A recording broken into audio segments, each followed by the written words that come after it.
Kesanggupan Sang Buddha membabarkan Dharma atas permohonan Brahma Sanggapati belum menyanggupi dengan mengatakan, terbukalah pintu kehidupan abadi bagi mereka yang mau mendengar dan mempunyai keyakinan. Terimalah salam di dalam Dharma. Namo Sang Yang Adi Budaya, Namo Buddhaya. Gambarnya dirubah. Ya. Pertama-tama saya mengucapkan selamat kepada segenap umat Buddha dan para simpatisannya.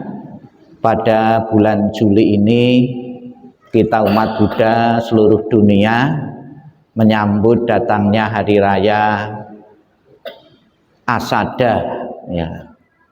Tapi karena ada kemiripan Asada itu, ya, itu pernah juga dikiranya Asada itu sama dengan Idul Adha, ya.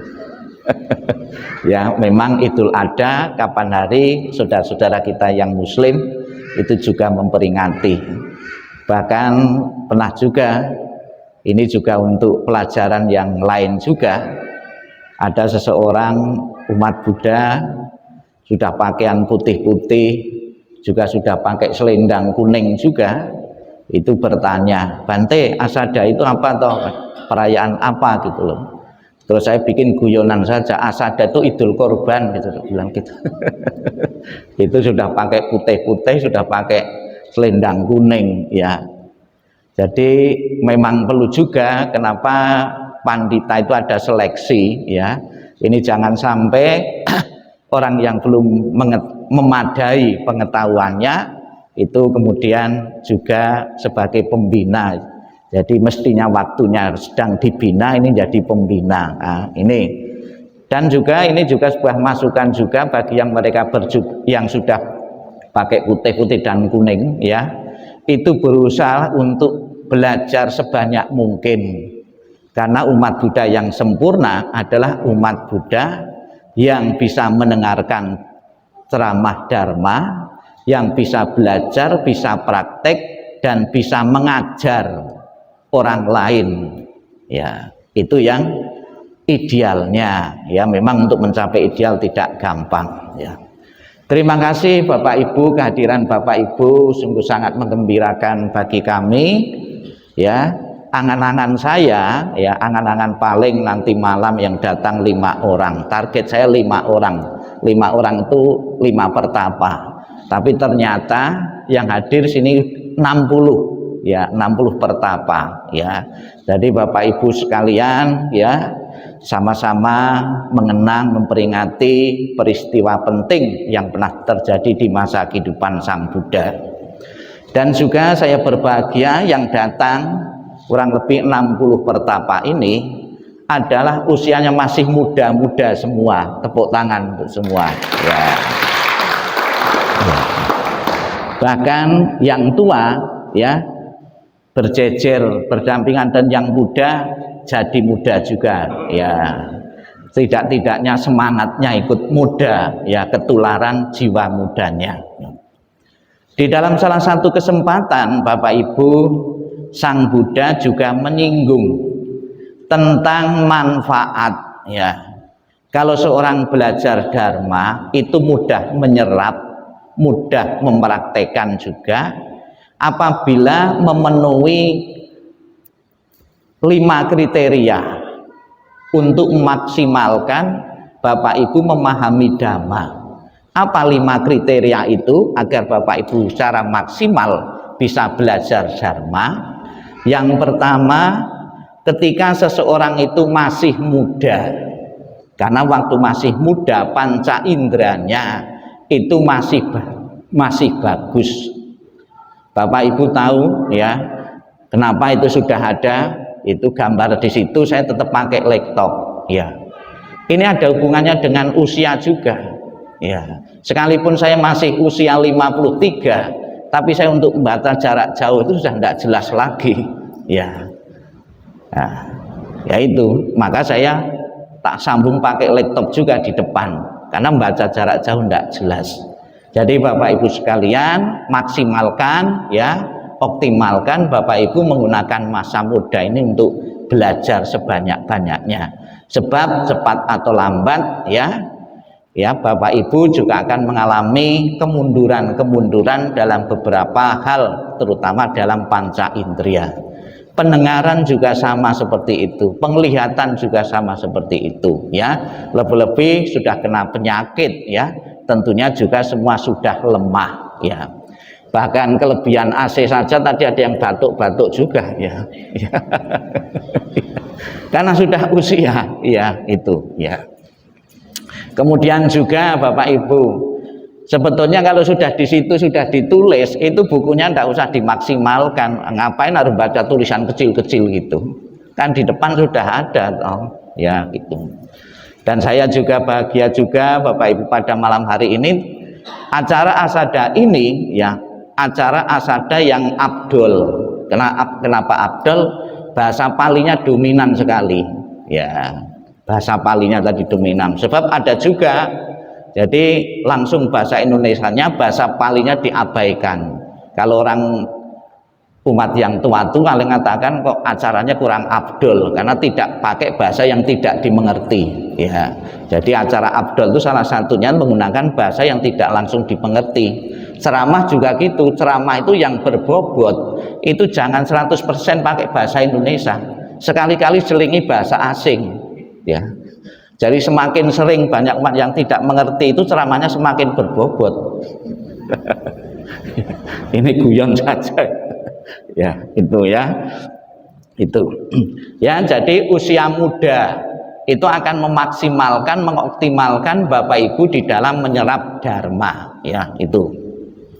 Kemudian yang kedua, agar optimal memiliki kesehatan yang baik ya. Bapak Ibu batuk-batuk atau masuk angin ya, baca parita, mendengarkan ceramah tidak maksimal juga.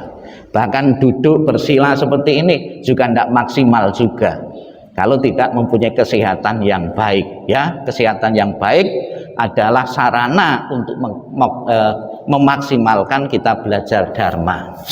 Kemudian kata Sang Buddha berikutnya, agar Bapak Ibu maksimal memiliki makan yang cukup ya, atau setelah makan yang cukup ya, tentunya jangan terlalu banyak. Sebab begitu makan terlalu banyak, dengarkan ceramah seperti ini, kena AC hawanya mau meditabu ya. Bukan meditasi, meditabu ya, kena AC itu. Jadi makan cukup. Maka pernah dalam satu cerita ada seorang penggembala sapi ya, baru kecapean mencari sapi ke sana kemari, kemudian nimbrung di zaman Sang Buddha untuk mendengarkan ceramah. Sang Buddha tahu ya, orang itu baru ke sana kemari perutnya lapar. Sang Buddha menyuruh orang untuk makan dulu orang itu agar memaksimalkan dalam menyerap dharma ya. Ya, ada hubungannya. Orang lapar ya, itu ternyata daya serapnya itu juga lemah sekali ya. Silakan Bapak Ibu, sekalipun pada malam hari ini di wihara tidak disiapkan makan, saya yakin Bapak Ibu sudah makan ya di rumah ya itu. Kemudian yang keempat, agar lebih maksimal terhadap dharma, negara dalam keadaan damai, bukan dalam keadaan perang. Coba Bapak Ibu bayangkan saat ini Bapak Ibu hidup di Gaza, di Israel ya, di Palestina saja, tidak mungkin Bapak Ibu tenang ya. Di saat baca parita sebelahnya ada bom, mana mungkin bisa tenang ya itu. Kemudian yang kelima, ketika sangga bersatu ya, kita berbahagia juga sangga-sangga ya masih bersatu saat ini. Sebab suatu saat nanti juga itu ada percecokan, ada ketidakharmonisan di antara sangga. Yang kita lihat di permukaan saat ini bersatu, namun belum tentu juga kondisi saat ini pun juga bisa bertahan lama. Jadi Bapak Ibu, apabila Bapak Ibu menemukan yang saya sebutkan ini, benar-benar manfaatkan ya. Yang tiga tadi apa Bapak Ibu? Yang ketiga tadi apa? Ya.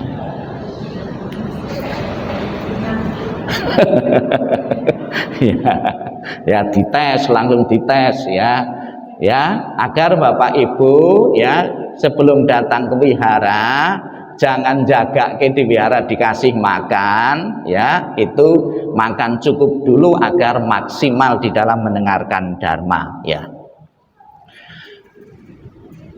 Ya, marilah Bapak Ibu kita selingi dengan sebuah lagu yang hari ini kita peringati, yaitu pemutaran roda dharma ya.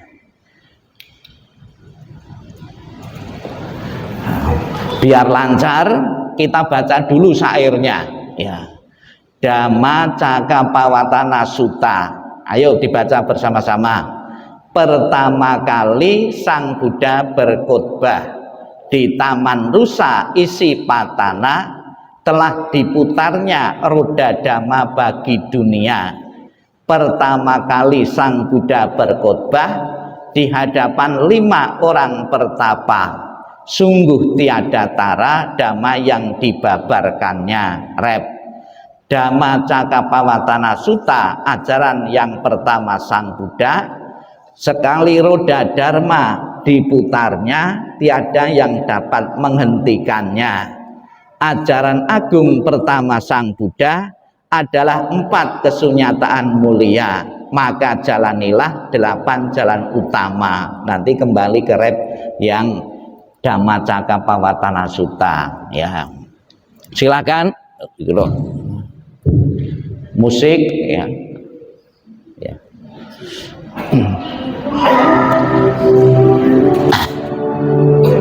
Yang keras sambil tepuk tangan juga boleh ngikuti irama. Prok prok prok. Pertama kali Sang Buddha ayo yang keras di Taman Rusa Isipatana, telah diputarnya roda dhamma bagi dunia. Ayo yang keras tepuk tangannya. Pertama kali Sang Buddha berkhotbah di hadapan 5 orang pertapa. Sungguh tiada tara dhamma yang dibabarkannya. Dhamma Cakkappavattana Sutta, ajaran yang pertama Sang Buddha. Sekali roda dhamma telah diputarnya, tiada yang dapat menghentikannya.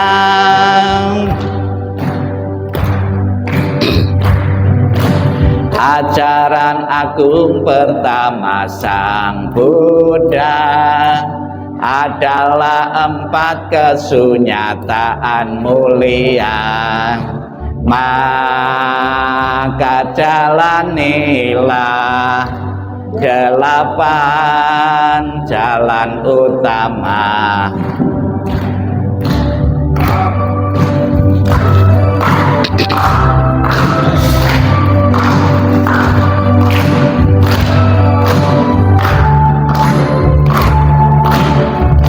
Bagian ref ya.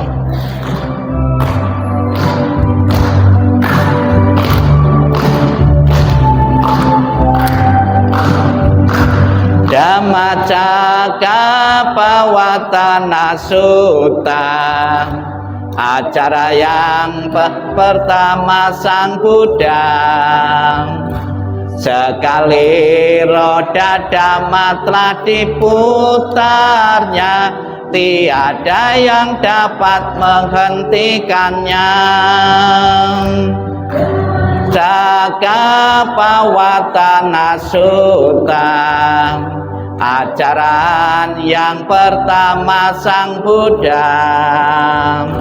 sekali roda matrat diputarnya, tiada yang dapat menghentikannya.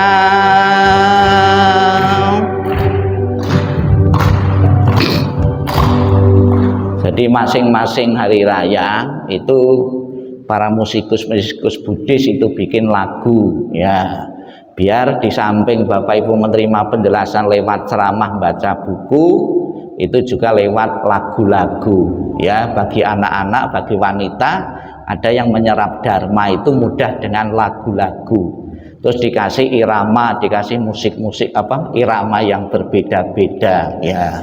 Bahkan di saat Bapak Ibu berdana paramita pun itu juga ada lagunya ya, dana paramita. Musiknya, iramanya juga beda juga, ada yang slow, ada yang dangdut ya. Apakah irama bisa mempengaruhi seseorang? Bisa ya.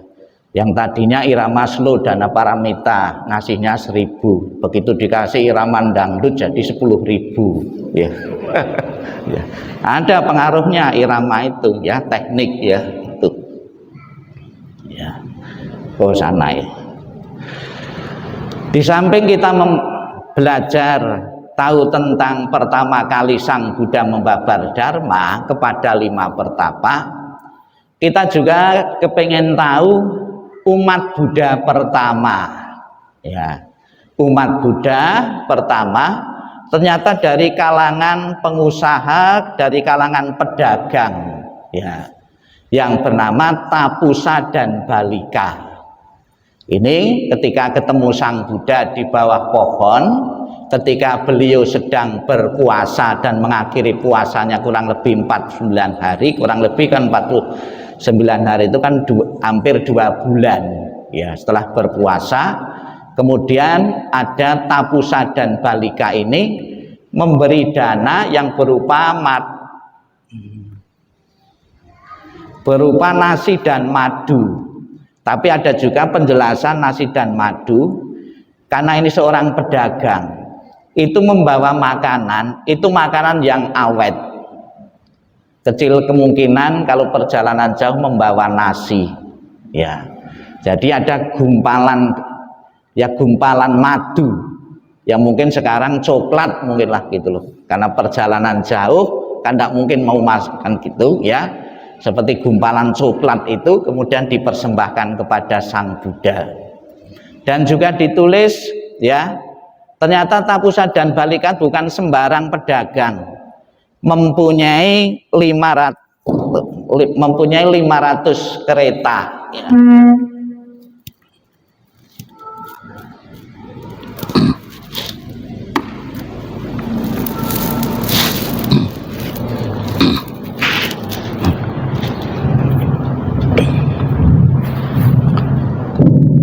Mempunyai 500 kereta, pasti pedagang kaya raya.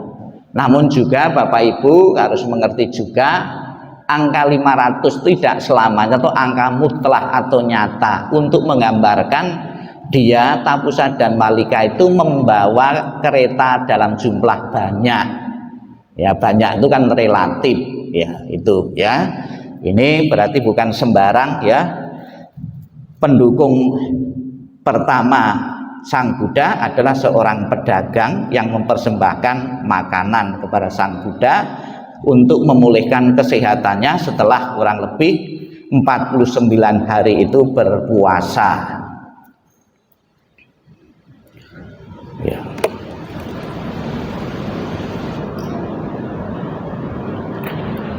Kepada Tapusa dan Balika ini Sang Buddha pun ada kemungkinan besar ini juga memberikan dhamma.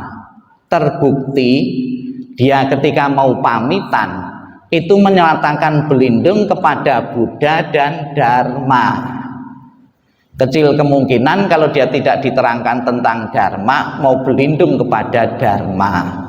Jadi orang yang pertama kali menyatakan berlindung kepada Buddha dan Dhamma Tapusa dan Balika ini. Inilah yang disebut dengan pembabaran Dharma. Untuk pertama sebetulnya kepada Tapusa dan Balika ini. Namun tercatat di dalam kitab suci yang ditonjolkan dharma pertama itu diberikan kepada 5 pertapa. Ternyata ada perbedaan bobot dhamma yang diberikan oleh Sang Buddha. Jadi sampai saat ini pun ya pengalaman dari Sang Buddha ini, bahwa ada beberapa pembicara-pembicara itu ketika menyampaikan teori dhamma itu lihat yang diceramah itu siapa. Kalau yang diceramah itu orang-orang intelek, pasti bobot ceramahnya juga beda dengan orang-orang biasa. Demikian pula Sang Buddha ketika membabarkan dharma kepada Tapusa dan Balika ini adalah bukan 4 kesunyataan mulia, ya, dharma pendahuluan yang disebut dengan anupubikata. Apa anupubikata itu? Sang Buddha menjelaskan kepada Tapusa dan Balika itu tentang yang pertama, kemurahan hati. Ini kan cocok juga, dia seorang pengusaha, dijelaskan tentang kemurahan hati. Ya, dari kecenderungan orang itu kan mau mengambil keuntungan saja, lebih-lebih seorang pedagang ini diajarkan untuk bermurah hati. Kemungkinan juga disinggung tentang karma, bahwa kesuksesanmu, keberhasilanmu, kelancaran usahamu itu sangat tergantung perbuatan-perbuatan baik yang pernah ditanam dalam kehidupan lalumu. Maka dijelaskan tentang kemurahan hati. Ada yang berpikir ya sekarang ya itu juga ada yang menyinggung tentang kemurahan hati, brokes tentang dana. Ada beberapa yang bosen menerima brokesan itu ya. Bagi Bapak Ibu yang merasa kehidupan ekonomi kurang, justru harus senang menerima brokes tentang dana ini, karena logika Buddhis kenapa kehidupan sekarang saat ini kok tidak sejahtera? Karena kurang menanam ya. Bapak Ibu diberi kesempatan untuk menanam agar kelahiran berikutnya itu menjadi orang yang sukses secara materi ya. Jadi ada juga prinsipnya, saya hidup saja masih kurang untuk makan sendiri saja kok mau dana. Justru Bapak Ibu di saat sekarang mengalami kesulitan justru harus lebih banyak berdana untuk menanam kebaikan agar kelahiran berikutnya itu menjadi baik ya. Apabila tidak usah kelahiran yang akan datang, dengan ketulusan saat ini Bapak Ibu itu berdana, dalam kehidupan saat ini pasti berbuah ya. Itu kalau Bapak Ibu yakin terhadap hukum karma ya, itu. Kemudian Sang Buddha juga memberikan tentang kebajikan ya, lebih luas lagi.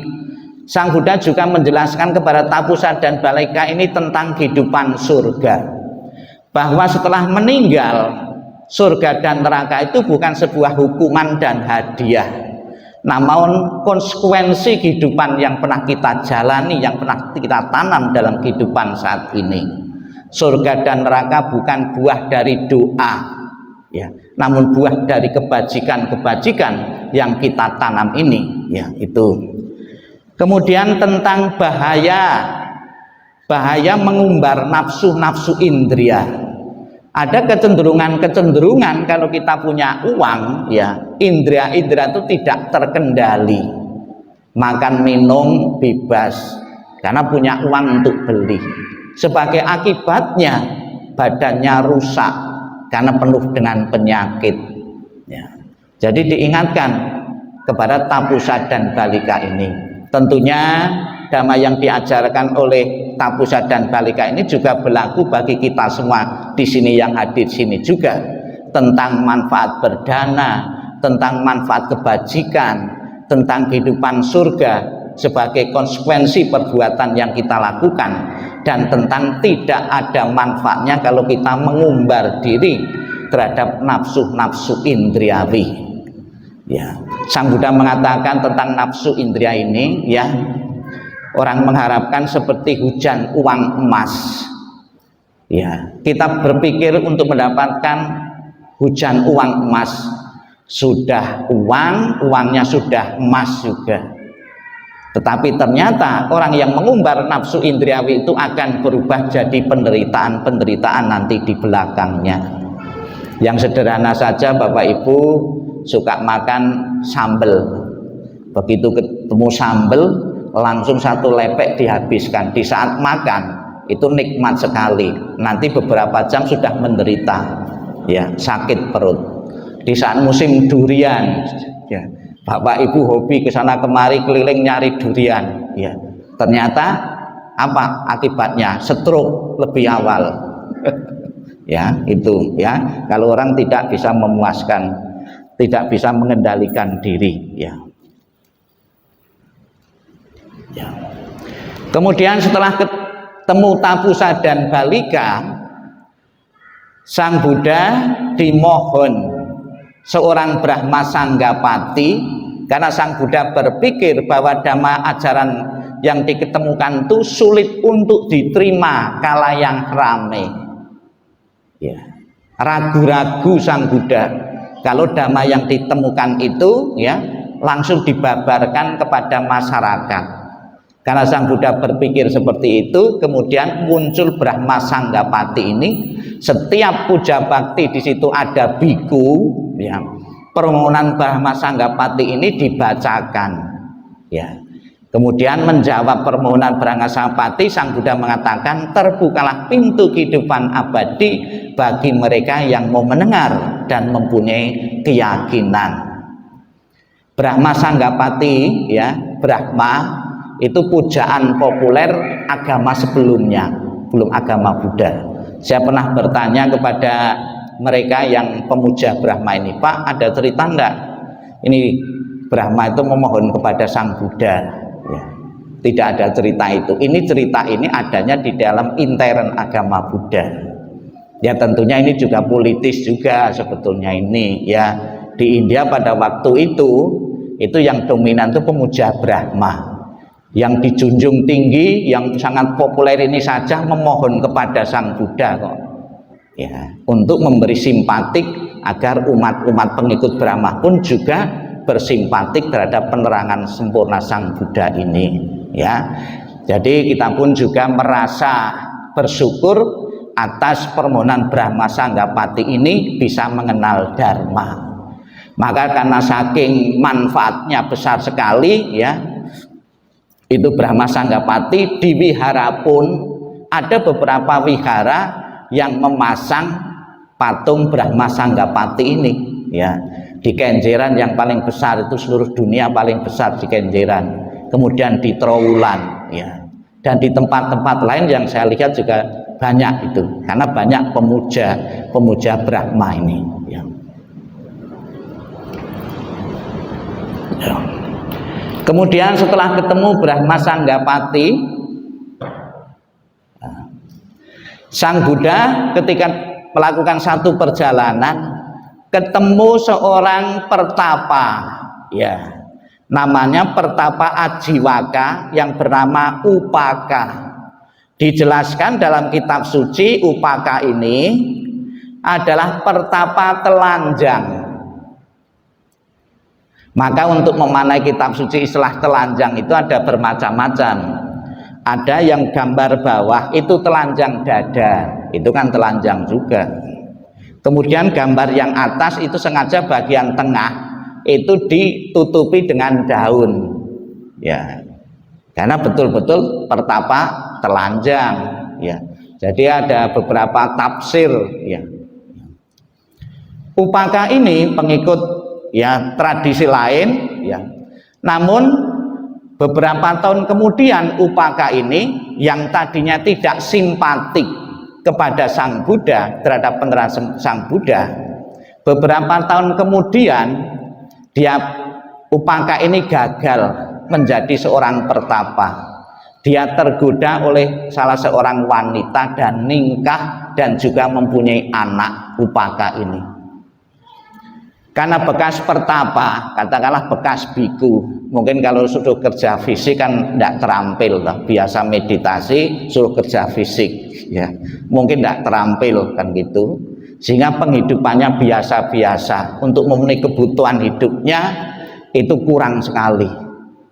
Kemudian pada satu ketika anak upaka ini, hasil dari perkahwinan seorang wanita ini, nangis-nangis minta sesuatu.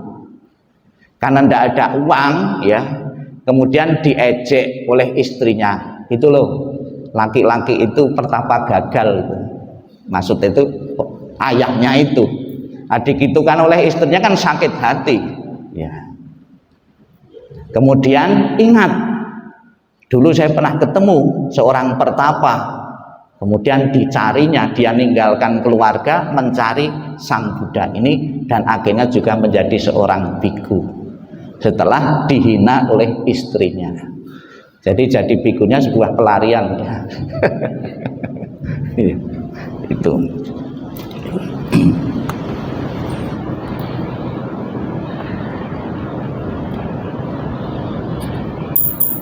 ya.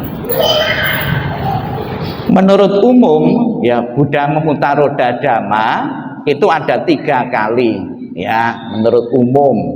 Yang pertama di Varanasi, tempat 4 kebenaran Arya.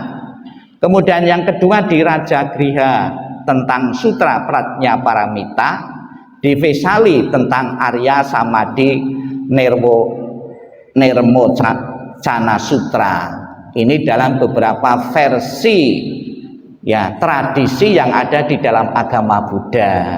Jadi tidak selamanya dharma pertama yang diajarkan itu 4 kesunyataan mulia. Dalam tradisi yang berbeda, ternyata yang pertama juga berbeda-beda judul ceramahnya, ya, itu. Ya. Ada beberapa alasan kenapa Asada ini diperingati.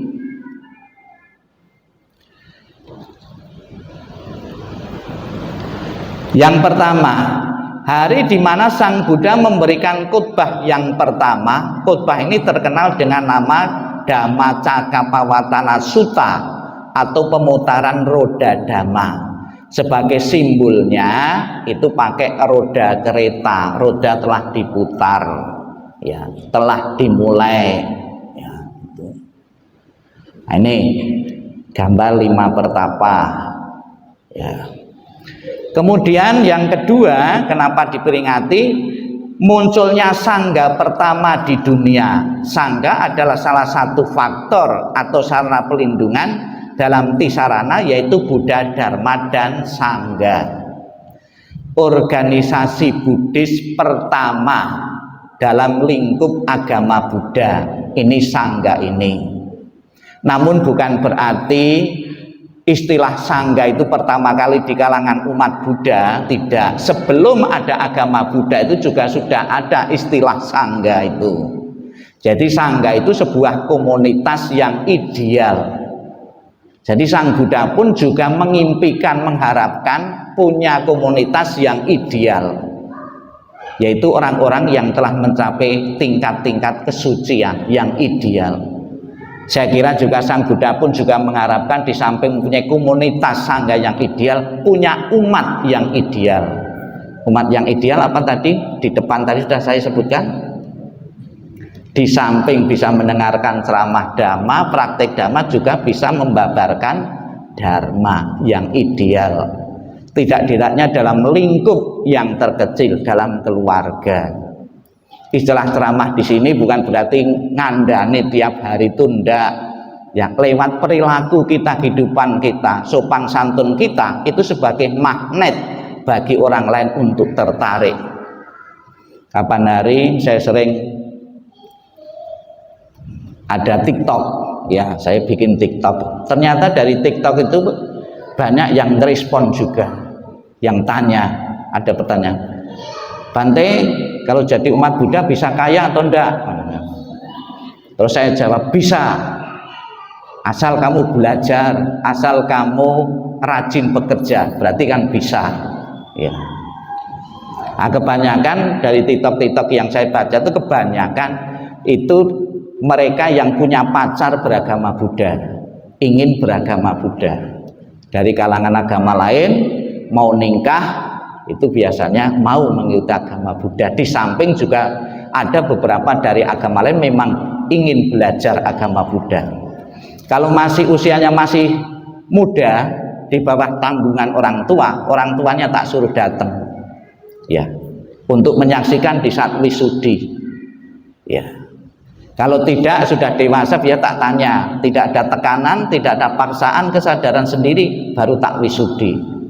Kalau di tempat lain, sipil yang lain, biasanya ada juga yang dari Bandung, dari Medan, saya serahkan mereka, saya info mereka, suruh bikin pernyataan hitam di atas putih, ya, itu lebih aman sekiranya ada orang keberatan, ya, dirinya jadi umat Buddha, ya. Jadi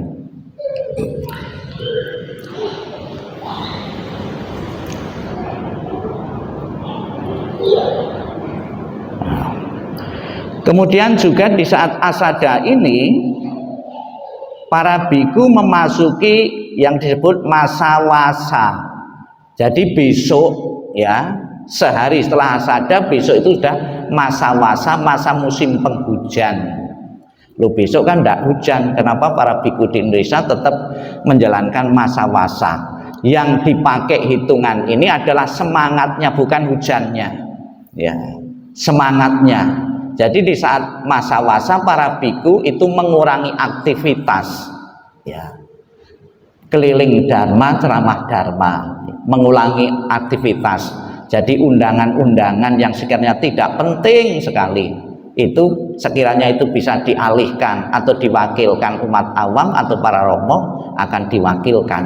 Tapi ada juga beberapa tetap dihadiri biku, terutama donatur-donatur wihara itu, ya, itu kalau tidak dihadiri biku sendiri nanti gimana? Tapi bagi umat yang tahu tentang masa ini, ya tetap sekalipun tidak dihadiri biku kan sedang berwasa, tidak masalah juga, ya. Ini jadi besok sudah mulai masa wasa, ya, bagi para biku. Nanti kapan-kapan akan saya jelaskan tentang masa wasa itu seperti apa. Di saat masa wasa ini para biku belajar, mendalami, menghayati, mengamalkan dan mengajarkan, dan juga masih membina umat, ya.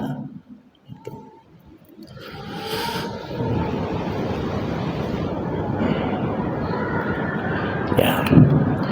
Ada hari raya yang dikaitkan dengan Triratna. Mungkin Bapak Ibu hafal hari raya Buddha apa? Waisak. 3 peristiwa penting sekaligus diperingati di saat Waisak. 3 peristiwa penting kehidupan Buddha. Kemudian hari Dharma,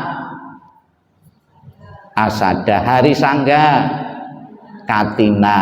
Ini berkaitan dengan Triratna ini, ya.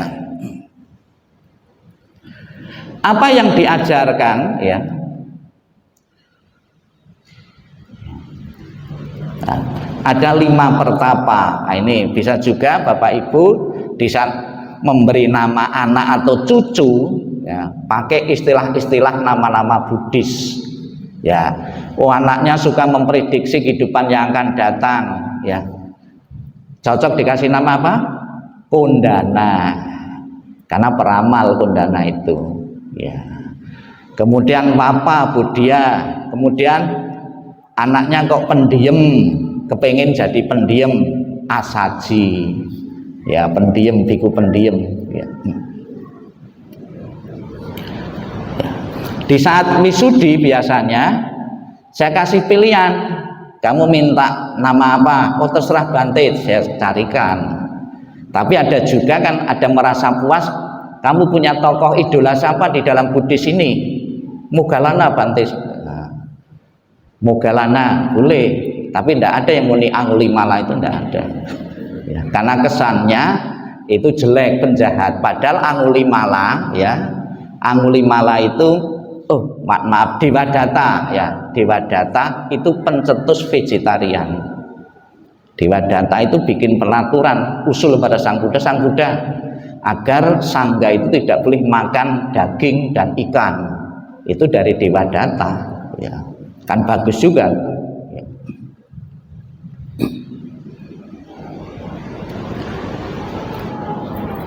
Nah. Ya gini, kalau matanya tidak jelas harus, ya. Ketika Sang Buddha membabarkan Dharma kepada 5 pertapa ini, ternyata kemampuan mereka pun tidak sama. Kemampuan menyerap, kemampuan intelektualnya. Ada yang begitu dijelaskan sekali saja langsung bisa paham, langsung bisa mencapai pencerahan. Ya, siapa itu? Yang paling cerdas di antara 5 pertapa itu? Kondana. Ya, tolong Bapak Ibu kalau sudah jadi umat Buddha ya dikit-dikit itu baca sendiri ya. Ya itu sudah banyak di buku-buku ya itu. Ya kalau cuma mengandalkan ceramah-ceramah ya tidak memadai Bapak Ibu ya. Baca sendiri. Sekarang buka di internet kan gampang tuh itu. Tulisannya mau dibesarin mau dikecilin kan bisa gitu ya. Jadi silakan Bapak Ibu, HP itu jangan cuma untuk main-main saja tapi juga untuk meningkatkan spiritual juga gitu loh. Ya, dari 5 pertapa itu yang pertama mencapai kesucian dijelaskan pertama ya Kondana. Kesucian apa yang dicapai oleh Kondana ini? Sotapana. Apa cirinya Sotapana ini? Dia bisa melepaskan 3 belenggu. Yang pertama, tidak mempercayai bahwa dalam diri kita itu ada aku, keakuan. Tidak ada. Jadi cuma itu nama dan rupa, nama rupa itu kan tidak kekal ya. Ya, yang kedua, tidak mempercayai adanya upacara bisa menghasilkan kesucian. Lulus Bapak Ibu ini kan tidak sedikit juga kita menggunakan acara-acara untuk mendapatkan kesucian. Kalau zaman dulu acara mandi di Sungai Gangga, ya acara juga, ya. Terus mandi, ya air kembang, ya.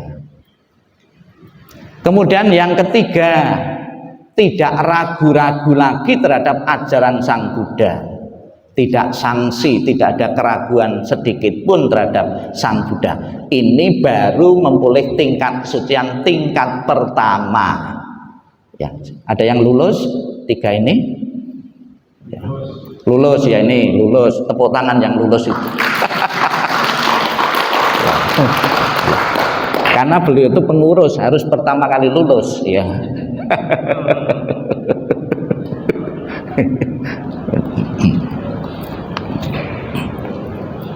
Kemudian diberikan ceramah berikutnya baru mencapai tingkat kesucian arahat. Jadi di wihara pun juga ada yang jelaskan sekali paham, 2 kali, 3 kali baru paham. Tapi ada juga berkali-kali dijelaskan tidak paham. Ya. Ya.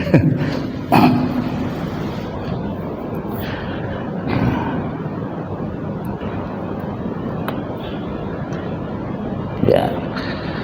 Kata-kata Buddha, ya, sabda-sabda Buddha ini mempunyai ciri khas, ya, bahwa agama kitab suci atau cerita itu memang betul-betul pernah terjadi. Ada ciri khasnya, demikianlah yang saya dengar. Ya. Tidak ada dulu demikianlah yang saya baca.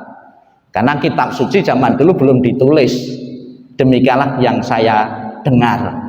Jadi hubungan murid dengan guru itu ilmunya baru itu dengar, ya, bukan membaca.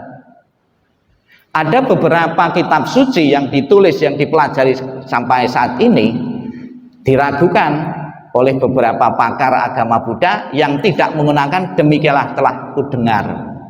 Itu diragukan. Ya. Baik kitab suci Mahayana maupun Theravada, kalau itu betul dari Buddha, dari Ananda, pasti didahului demikianlah yang saya dengar. Ya. Jadi kitab suci tadi kita sudah baca di saat renungan tadi, diberikan Sang Buddha di Taman Rusa Isipatana.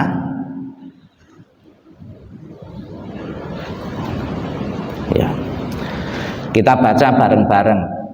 Para biku, ada dua hal yang berlebihan ekstrim yang tidak patut dilaksanakan oleh mereka yang telah meninggalkan kehidupan berkeluarga, yaitu menuruti pemuasan nafsu indera yang tidak berharga, tidak berfaedah, kasar dan duniawi. Jadi pesannya kepada 5 pertapa, yang pertama untuk tidak menuruti pemuasan nafsu, ya.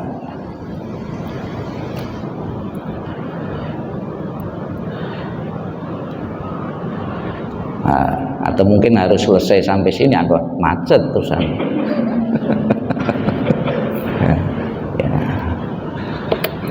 Oh enggak, itu pemuasan nafsu. Nah, ini digambarkan Sang Buddha ketika digoda oleh Mara, ya, itu dengan wanita-wanita cantik dengan gaya erotis, itu matanya tidak terbuka.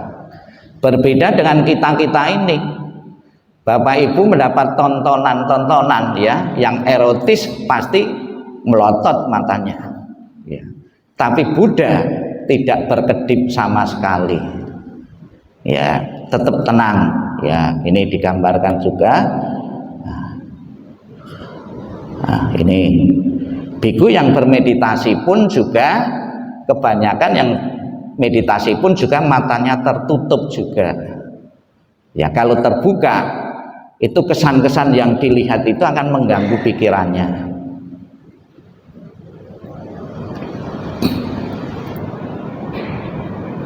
Tapi ada juga yang berpendapat demikian. Ya, pernah nyetel film riwayat hidup Sang Buddha. Ini cerita tentang wanita-wanita erotis ini. Kemudian sengaja karena tidak layak itu, tidak layak nih yang nonton anak-anak kecil itu, langsung suruh melewatkan. Ada yang tidak setuju. Justru di tempat ini kamu diuji, ya, mentalmu itu, ngerespon positif atau negatif. Ada yang tidak setuju seperti itu. Kalau seseorang itu berhasil mendapatkan ujian karena ada godaan, itu keberhasilannya tentunya jauh lebih tinggi daripada berhasil tanpa godaan.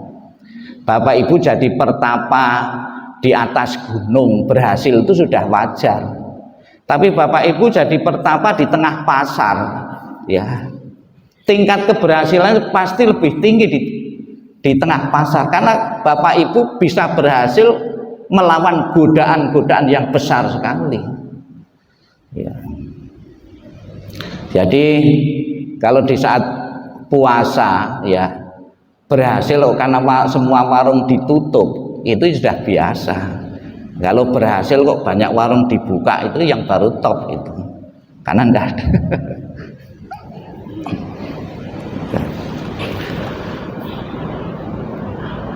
Ya, kemudian juga di kalangan biku juga, ya, pro kontra juga, ya. Ini karena ada juga atraksi-atraksi seperti itu, mempertontonkan pertunjukan-pertunjukan. Ada yang bertanya apakah itu biku, ya.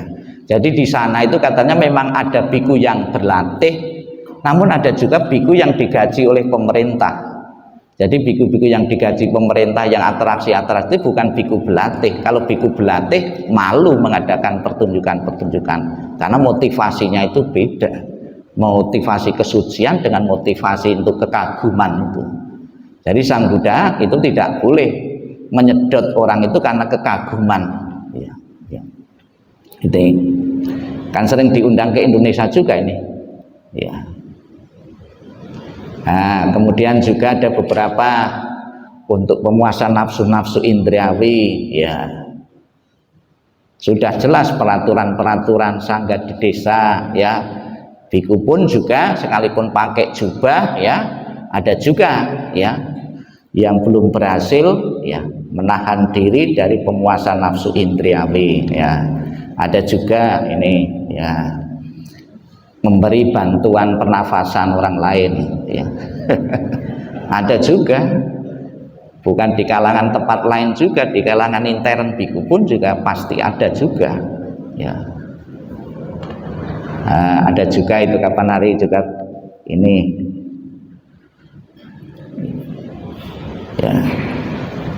ya ini pernah melihat ini biku gini belum ya di sini ya, kan ada juga sebetulnya kalau di Indonesia ada juga tapi masih sembunyi-sembunyi ya itu, tapi tetap ada ya tuh ya. Nah ada juga ini pemuasan nafsu indriawi, jadi pemuasan nafsu di saat musim durian makan duriannya pol ya, akibatnya mabuk durian. Jadi Bapak Ibu sekalian, pesan-pesan moral Sang Buddha bukan saja ditujukan para biku namun juga pada para umat. Kita tidak boleh memuaskan diri dan menyiksa diri. Yang saat ini yang sedang ngetren itu HP ya, banyak yang menyiksa diri dan memuaskan diri nonton HP toh. Jadi ada juga yang keluarga-keluarga yang mengeluh ya gitu. Jadi istri minta pijet, suami minta pijet belum tentu dipijet, sedangkan HP yang tidak minta pijet dipijet tiap hari ya. Ya. Itulah Bapak Ibu yang saya berikan di saat kita memperingati Hari Asada pada malam hari ini. Selamat belajar Buddha Dharma, selamat mengingat peristiwa Asada yang menuntun, yang mengingatkan para Bapak Ibu sekalian tentang 4 kesunyataan mulia. Sadu, sadu, sadu.